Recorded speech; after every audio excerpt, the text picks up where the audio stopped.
I'm Monsignor Roger Landry, National Director of the Beneficial Mission Societies, coming to you from a Manhattan rooftop.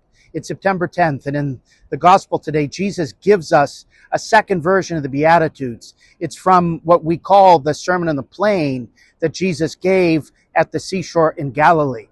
And he describes four contrary ways to live, his way versus another. His way, he says, blessed are you who are poor. And he contrasts that to those who are rich. Jesus was poor in spirit, didn't even have a place to lay his head. Everything he had and was to spread the kingdom. There's a wisdom there. Doesn't mean we have to be physically poor, but it does mean that all that we have is meant to be used out of love for God and for others. Second, he says, blessed are you who weep, for you will be consoled. And he contrasts that to blessed those who are laughing now.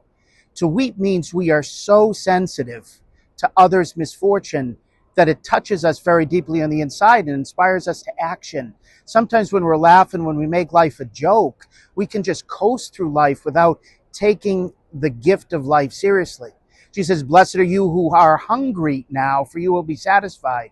Versus, blessed are you who are now satiated.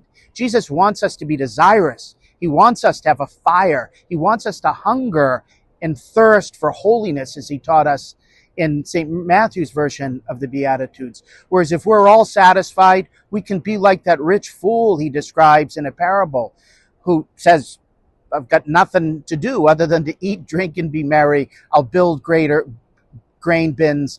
I'll neglect the people at my gates. And then finally, Jesus says, blessed are you who are hated now, versus blessed are you who are praised by others. Jesus wants us to live in such a way that we're so united with him that the same opposition he incredibly received, we might receive just for fidelity by those who want to put themselves rather than God in the center. This is actually the way to happiness. Earlier this week, Pope Leo canonized St. Pier Giorgio Frassati and St. Carlo Acutis. And both of those show us how to be poor in spirit, even though they came from rich families, how to hunger for the things of God, how to be really deeply touched for those who are suffering, and they sacrifice so much in order to be able to help the poor. Blessed are you who are hated. They were made fun of for their faith to the Lord.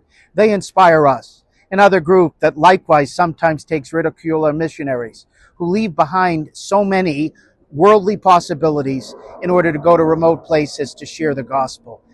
What great examples they are for all of us in living today's gospel.